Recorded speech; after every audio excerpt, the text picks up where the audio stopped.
Amongst the barren sand dunes of the west coast of Holland, archaeologists carrying out a routine study made a major discovery.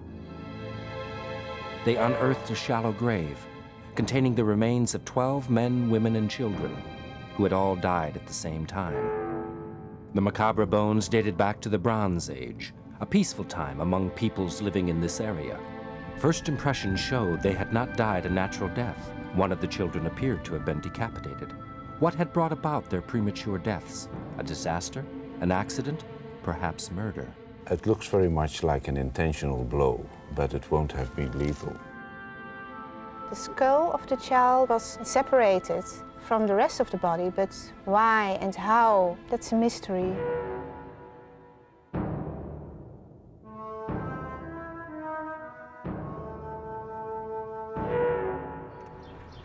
During her student days, Lisbeth Smits was a member of the team which excavated a 4,000-year-old mass grave at the village of Vassenaar. Now a qualified and experienced physical anthropologist, she is returning 14 years later to reopen the case of how a community of seemingly peaceful Bronze Age farmers were violently killed.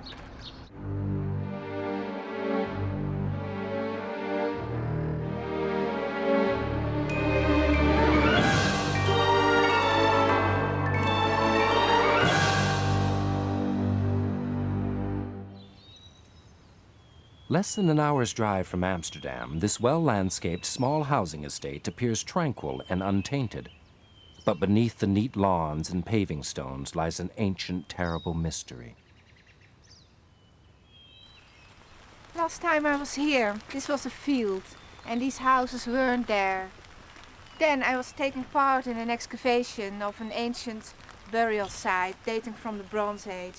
This stone commemorates the exact spot of that grave. And these pictures here on the pavement show how the people were positioned in that grave. 12 men, women and children were buried here under mysterious circumstances. I want to find out who they were and what happened to them. Situated on the northwest coast of the Netherlands, Vassenaar is a short drive away from Amsterdam. It lies between the bleak, windswept sand dunes skirting the North Sea and the quaint picture postcard town of Leiden. The town is centered around a network of picturesque canals. Behind its seemingly sleepy exterior lies a bustling student community. And it was archaeology students from the university who discovered the skeletons in sandy soil on the edge of Vassenaar village, scouring the land before housing construction. Lisbeth makes her way to the National Museum of Antiquities archive, where the skeletons are stored. Although she was one of the first people to study them, she has not seen the skeletons for years. Can the contents of these boxes speak to her across the centuries and reveal the true nature of their fate?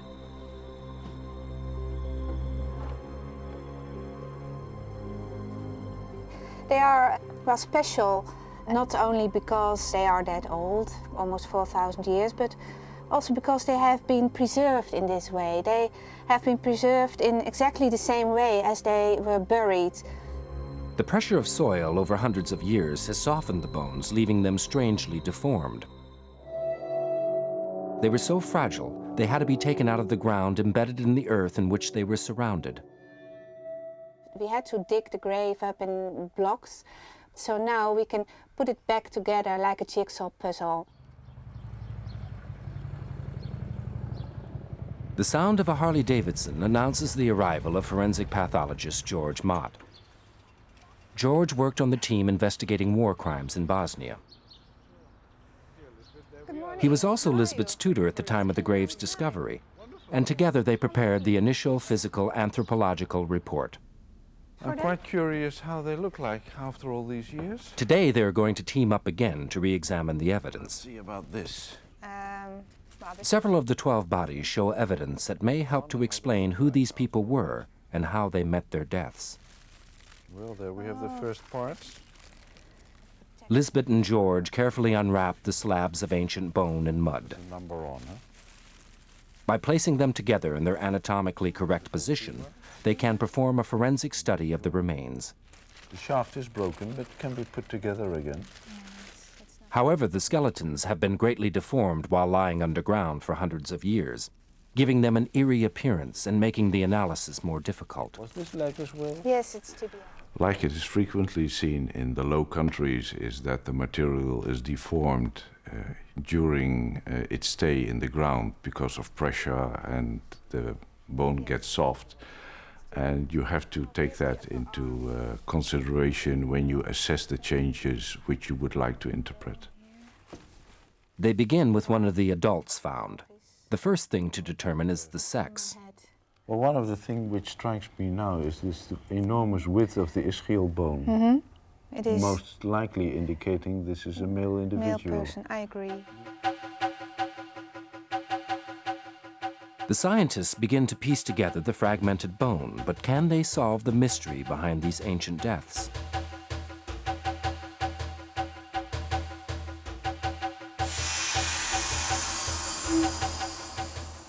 During the Bronze Age, the Low Countries were populated by the sparse farming communities living in harmony. No archaeological finds revealed aggression in these peoples. It was not considered a violent time, not before Vassenaar. The discovery of this group, who suffered unnatural deaths, casts serious doubts on the accepted view. But can the scientists ascertain the cause of death? The mandible is over here, lower jaw, and well, you can see the teeth are still, some of the teeth are in there, the molars here. with There's attrition. quite some attrition. When it comes to determining age, the teeth offer the best clues. You can see it really well. In case of the teeth, we look especially at the molars. They wear down because of the use during chewing and mastication. And that wears off the enamel and shows the, let's say, the bone inside the teeth. And that makes the surface pattern change. Now, everybody will understand the longer you use your teeth, the older you are. Yes. Their examination allows them to reach some preliminary conclusions. The sciatic notch on the pelvis and prominent brow ridges on the skull indicates that this individual was male, aged between 30 and 40. Then Lisbeth points out an unusual mark on one of the bones. Here, this looks suspicious. This is not natural. There's a I- big piece missing here. The shape looks like a cut, yes. I wonder, since there's a little fracture line here, if during the death the jaw hasn't been broken.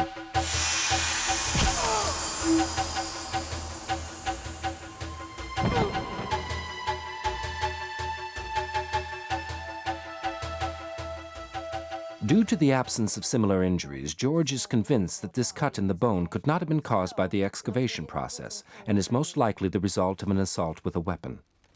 The cut has an interesting crack here in the mandible in the direction of the tooth socket, which is a weak structure. Mm-hmm, it is, And yes. the jaw might have broken because of the impact of that blow. The other aspect is... So did this man die as a result of a Bronze Age fight or battle, being struck in the jaw with a weapon?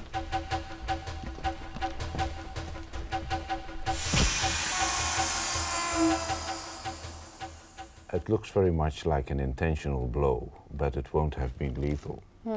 But it would have, since it has hurt his jaw, stopped the debate. This man's death would have been caused by injuries to the soft tissue, which cannot be detected on the bones. But it definitely is a sign of violence. Yes. It looks very likely.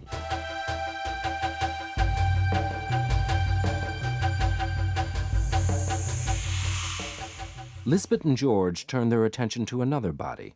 Can this second body give them more clues as to how and why these people died? That's beautiful. Oh, looks like he's sleeping, with all these papers around him.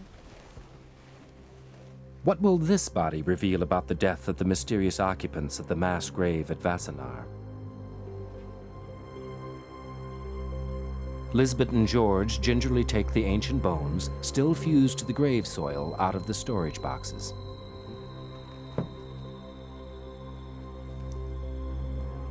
It's not easy to figure out which piece belongs to the next.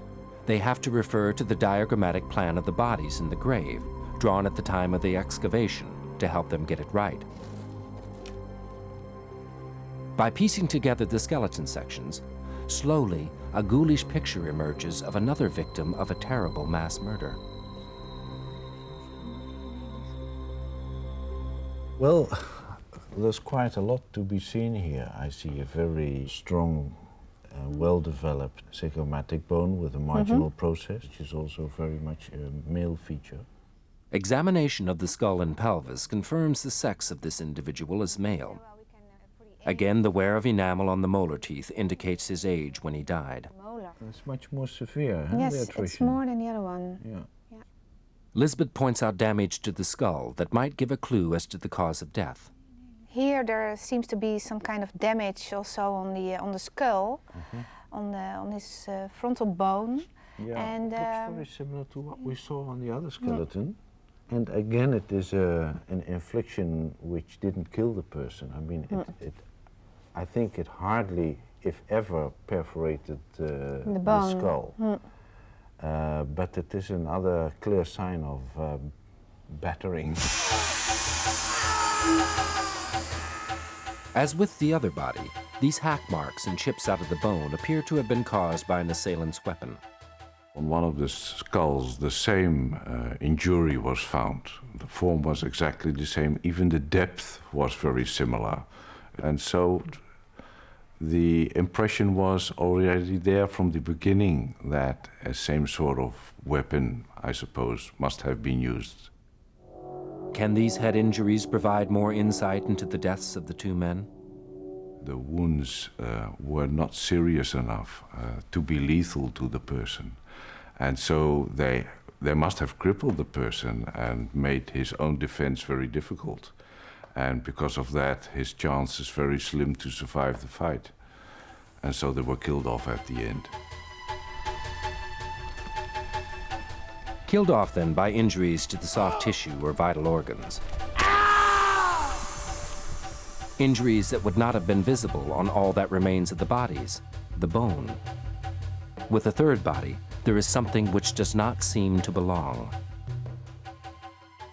Well, here's the skull of a young child, about 3 years old, something like that. And well, it's not in the position it should be because its head is on the chest of the man beside the child. This person here. Yeah. And the body of the child was well, more over here. So it's not in the right place. It has been, well, separated from the rest of the body, but why and how, that's a mystery. The rest of the child's remains are too fragile and fragmented to lay out. But the diagram recording the grave at the time of the excavation clearly shows the placement of its body. The baby's head is clearly seen lying on the chest of the blue body. The lower jaw is still lying in its anatomical position next to the vertebrae. Could this be decapitation? George can't be certain. Decapitation is done intentionally and the sword comes in horizontally. If coming in too high, you could imagine it would slice off the head from the mandible still fixed to the neck, and then it would topple off and be separated, although this is a very exceptional situation. So I tend to say we can't solve this one. No. Not definitely anyway. The forensic examination of the skeletons has certainly answered some questions. When they died, these people were healthy, of normal stature, showing no sign of disease. They died in the prime of life. But the question remains, how and why did they die? There are several injuries found on the bone made by a sharp instrument that indicates violent conflict. But another object also found in the grave provides Lisbeth with a vital clue. There is one piece of evidence which has been found in the same grave with these people, which also points in the same direction of probable common violent death. Found lodged in the chest cavity of one of the skeletons was this flint arrowhead. But who would have fired it, and why? Lisbeth makes her way to the Leiden's National Museum of Antiquities. home to an impressive collection of Egyptian war reliefs, statues and tombs, Roman and Greek sculptures and friezes, as well as a variety of Dutch Bronze Age tools and weapons. Here she meets Bronze Age weapons expert David von Scheen. How are you? Can he shed light on what instrument may have caused the cut marks on the bones, which may have not been the cause of death, but was certainly disabling? Could an arrowhead like the one found in the grave shed some light? David, what can flint arrowheads like this one tell us about these people? Well, flint arrowheads like this one are very skillfully made. They're very special arrowheads. They were used in hunting, but also in armed conflict.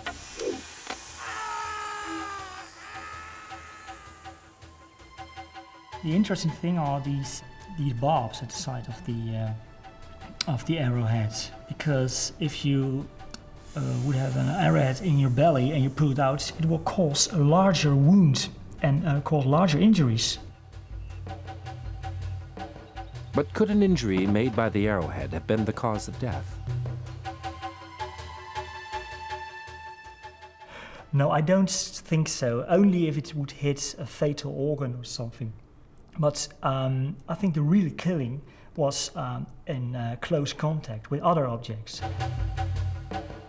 Forensics concluded that the hack marks on the bone were not fatal injuries, but were certainly disabling. But the weapons used to mark the bone may also have been used to kill the victims, being thrust into the vital organs and soft tissue. What could the murder weapon have been? Perhaps a warrior's sword? This is only the blade, but you should understand that there was a wooden handle around here. Yes. So you can't use it. You can't use it for hacking on No, somebody's absolutely head. not. It would break, and it's very vulnerable. Yeah. You see, but it is very sharp. You can use it for stabbing, Oh, though. for stabbing, yes. So And of course we wouldn't find any traces of that, no, I don't think so. because they would retrieve it immediately. And Absolutely. Yeah. So it was be in the softer part of the body, not in the bone part. So I think, yes, that's. I don't think that's likely. That it was a sword. No. So if it wasn't a sword that had made the hacking marks on the bone, could it have been a spear? It's basically, as you can see, it's an object for stabbing, and it can be very deadly in stabbing. But I don't think that it is possible to cause real heavy cut marks with a blade like this one. Yeah. So you see, I don't think it's likely. I think the most likely object to have caused such wounds is a battle axe, bronze axe, like this one, for example. It's a very heavy implement. You can use it for cutting down a tree, but you can use it for killing an enemy as well. And you use some force.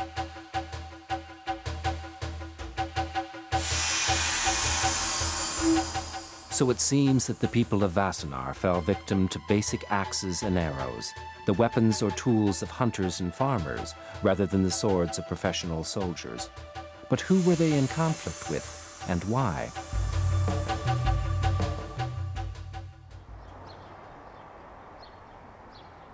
The clear evidence of the conflict itself has presented the archaeologists with a new puzzle, as the accepted view that the Bronze Age lowlands was peaceful is being overturned by the Vassenaar case. it's really important to find out what happened here and why did it happen and who were these people who were buried here. So I think it's really time to reconsider our view of that part of history. Lisbeth returns to the university in Leiden, where she was a student at the time of the grave's discovery. She discusses the possible causes of an armed conflict with Professor Lindert Lua Quemens, an expert of Dutch ancient history. First, he describes to Lisbeth the distinctive layout of the bodies in the grave. First we thought it was just a mess, people thrown over each other, but then we found that the eldest men were in the middle, here in the center. These are the oldest men, and then here in the corner you have this little baby and a young woman. This community clearly observed organized rituals and customs. These were very simple, very modest farmers, especially cattle herders, cattle raisers.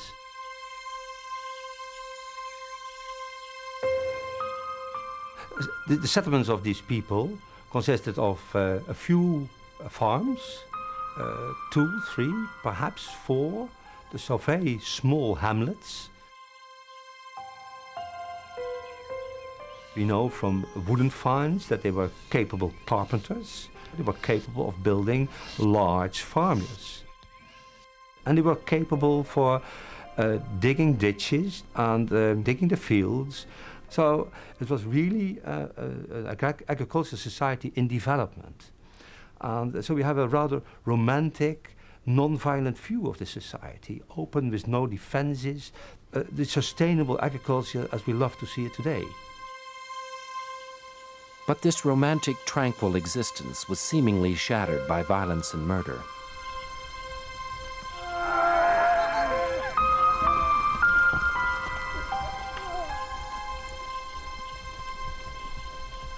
The evidence from the grave at Vassenaar challenges the accepted view of life in Holland during the Bronze Age.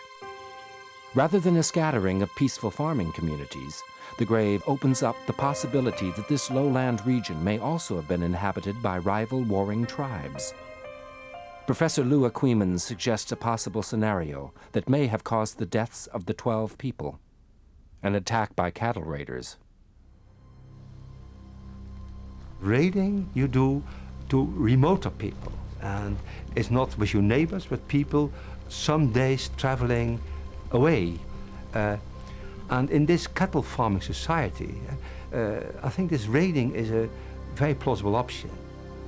Cattle were a highly prized source of food and wealth. A fight to the death in order to protect the community's herd seems entirely possible. Cattle were not always stolen from one community by another to enhance their wealth. Such raids were sometimes carried out as a show of strength or simply for excitement. Who might these latter-day hooligans have been? One can imagine that a group from a region 100 kilometers to the north called West Friesland, where we have quite a lot of Bronze Age settlement documented, that group traveled along the coast to this house with 20 young people and just smashed around.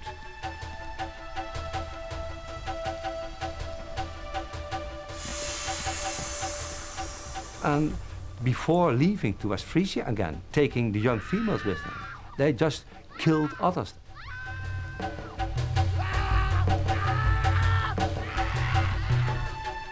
So the Vassenaar villages may have resisted the attack on their cattle, and maybe even the abduction of their women.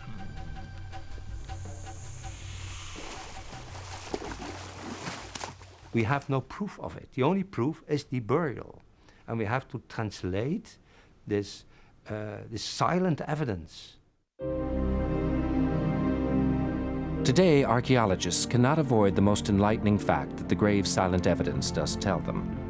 Unlike the traditional archaic view, this was far from a peaceful time and place, even for the most vulnerable members of society. In this burial, children are killed, younger females are killed, and they are clearly buried in one act. So we cannot avoid that the society was much more violent than we assumed, and that has disrupted what I call the archaic view of the society, the romantic view. For 4,000 years, the resting place of the victims of Vassenaar was beneath these paving stones. Just a few hundred yards away are the sandy dunes that mirrors their Bronze Age environment.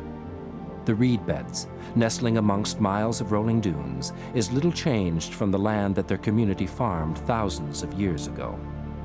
Now Lisbeth is confident that she knows the story behind the grave and can explain the shocking and violent events which went on here. One day they were raided, they were attacked by strangers, and they must have been after the cattle or perhaps even after the women. And there must have been an armed conflict because we have the arrowhead and we have the injuries on the bone and also the simultaneous burial. But in this region of Europe we don't have any comparable graves. This grave with these 12 individuals is really unique for this period in this area.